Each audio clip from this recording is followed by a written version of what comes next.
Good morning, everyone. I am KP Giorgio, Fort Bend County Church. As you all know, many time, I said this, and also it is a fact. Public safety and our citizen security is our top priority.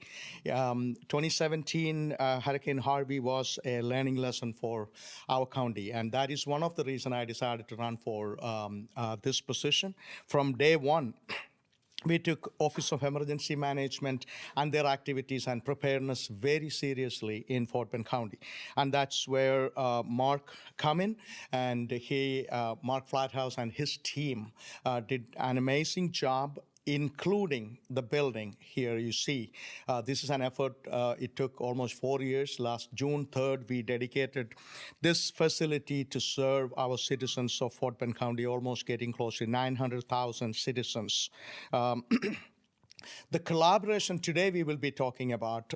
Before I get into, I just want you to know that one thing I realized, one thing Mark dedicated to do is bringing all our stakeholders, governmental jurisdictions, and our NGOs together, because no effort can be done when it comes to an emergency alone. A governmental entity alone cannot do it. That's why we are trying to once again making sure, in case if there is any emergency happen, or we are moving into a winter season, and so we wanted to make sure we are prepared. And this is another example of collaboration.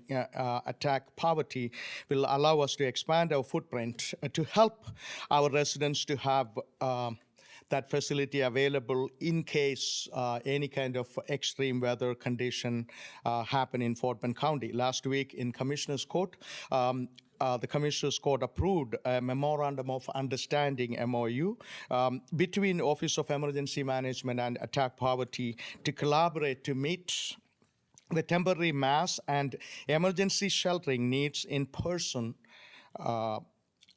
needs of person affected by any kind of emergency happen in Fort Bend County. The MOU will allow us to utilize the Attack Poverty building as a temporary warming or cooling center, and also an emergency shelter operation. This is specifically to bring that facility available for our citizens need to get out of their home and find shelter. And also this MOU include provisions for other forms of aid, including staffing, equipping of temporary mass care, and emergency shelters. The Office of Emergency Management Manager, Mark Flathouse, will give you more details about this understanding between these two organizations. It is important to note that we will still continue to utilize our library facilities. We have numerous library facilities throughout the county. Those locations are going to be warming or cooling centers. We are going to utilize that above and beyond these new arrangements we are making in Fort Bend County.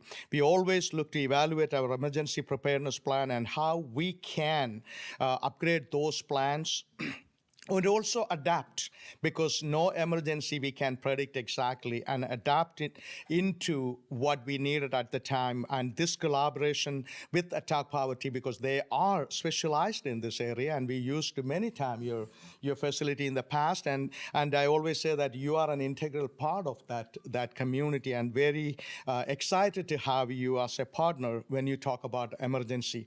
Many of us don't even think about emergency until it happened, but we wanted to make sure our office, Attack Poverty, and other jurisdictions, and also the NGOs, our nonprofit organizations, are ready to deal with any kind of emergencies. At this time, I will ask our Office of Emergency Management Manager and also Fire Marshal Mark Flathouse to come up and give us more details on this understanding, Memorandum of Understanding. Mark?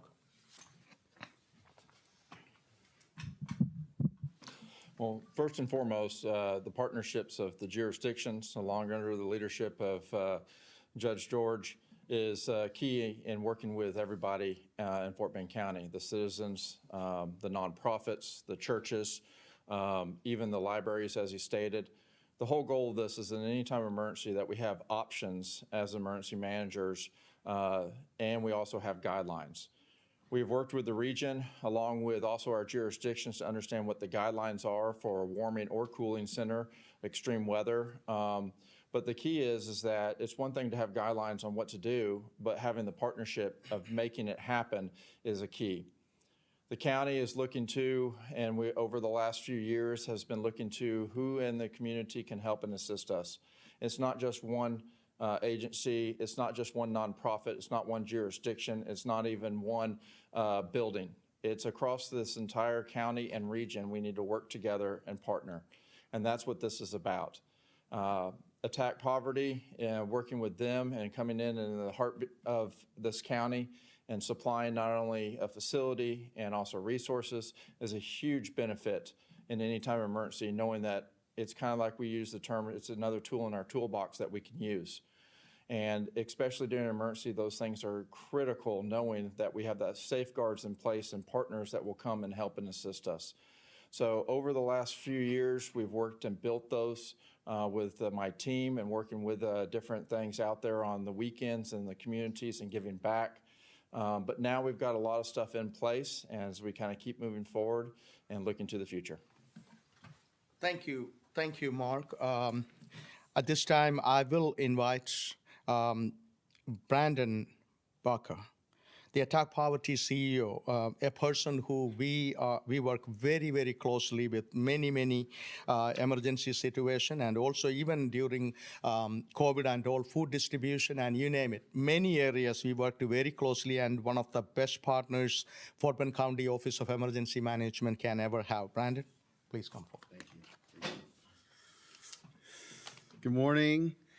As the judge says, thank you so much. My name is Brandon Baca. I'm the president and CEO of Attack Poverty. As you may know, Attack Poverty strengthens under-resourced communities through spiritual growth, education, revitalization, and basic needs. This is our focus so that the poor and marginalized are heard, empowered, and communities are made whole. You can find out more about that at attackpoverty.org. Over many years, we've been working diligently to make sure that resources are made accessible for our community in areas that often get overlooked. And this is important so that families and individuals can flourish. And so what that means is that part of the process is that we want to make sure that individuals and families are cared for even in times of crisis or disaster or severe weather occurrences. And so over the last several years through this process, we've been working with the Office of Emergency Management to really support our communities. This goes back to Harvey through different tax day floods and now even most recently in Winter Storm Uri.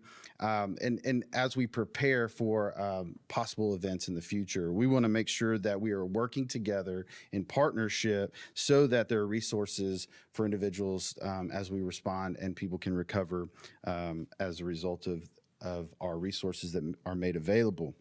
So, as we constructed a new resource center in Rosenberg, it's one of two that we have right here in the heart of the county. But as we did that, we began to make plans together on how we could best utilize that, because we know that our spaces are well positioned in our communities, right in the heart of need. And so we wanted to make sure that those spaces were adequately available and resourced in order that people have safe environments to come to in those severe or emergent situations in times of crisis. Because we are at the point of need every day with our community members, and we wanted to make sure those places are still safe and accessible during those times. So as we begin to work with Mark, Greg, and the team to plan this, it's been an amazing process, as now we are today able to announce together that we have protocols in place, that we can work together so that we can stand up these opportunities as quickly as possible, if necessary, and as we're capable in those times of need. We have pre-planned ways to do that, and that's very significant and important, so that we can be ahead of these crises and be prepared when they hit. So I'd like to thank Fort Bend County, the Commissioner's Court, the judge, and most importantly, Office of Emergency Management for working with us to strengthen this partnership and ensure support of critical areas in our community during these times. So thank you all very much. Appreciate it. Thank you. Thank you, Brandon, and everybody here. And as I mentioned before, COVID-19 was an eye-opener for us, how important it is to work with our local NGOs and all jurisdictions all across Fort Bend County. Many of them are out there when it comes to law enforcement, when it comes to fire, EMS, and all this. And also, Mark rightfully mentioned, it is also not just Fort Bend. We are working with our region because no flood or any kind of emergencies usually doesn't stop at the county line or city line. It is always a regional issue. And so we will be proactively preparing ourselves so that our citizens are prepared and in case there is an emergency. And we are more than prepared to address these needs in case there is an emergency happen for our residents. And in case of any kind of extreme weather emergency, which can happen during winter time mostly. And also, we are creating another layer of protection for our citizens. And once again, those who are watching me, those who are listening to me, I just wanted to say this. Safety and security of our citizens is always going to be our number one priority. From day one, I said this, and it is always going to be a number one priority. And we continue to grow, and we are almost getting close to 900,000 people. And we are going to reach 1 million people by 2026.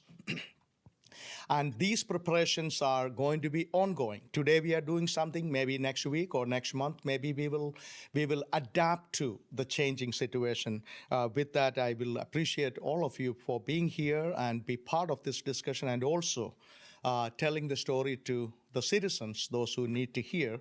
And as Brandon rightfully mentioned, any kind of emergency, these preparations are so important for our especially economically disadvantaged and people of color and those who get disproportionately affected by these kind of emergency situations. So every citizen, we need to make sure we can do everything possibly we can do to address their need in case there is an emergency happen. With that, if you have any question, we will entertain it. Otherwise, thank you for being here. Yes. How many people might need to be in shelter for the winter? How many shelters are here, and how do they find it? Okay, I will defer that question to Mark Flathouse. He's the one more prepared to, eligible to talk So about that. we're dealing with shelters compared to warming and cooling centers. So there is a difference. Cooling centers and warming centers is for people to come in during the time that the weather is extreme, and they come in until the weather either changes or until they're warmed up and they leave, and we make sure that it's there. Shelters are more a full disaster. And when we activate, we have approximately about 10 to 12 different shelter locations throughout, with partnerships with the American Red Cross, along with Attack Poverty and multiple others. And depending upon where the emergency is throughout the county, we have different sheltering locations that we can upstand and move. We don't really like to say exactly the locations of those because they can modify and change. And we don't want to say a shelter is going to be at this location and we have a disaster right there, we got to have somewhere else. But we have multiple different locations throughout Fort Bend County already pre-planned and working with Attack Poverty being a couple of them.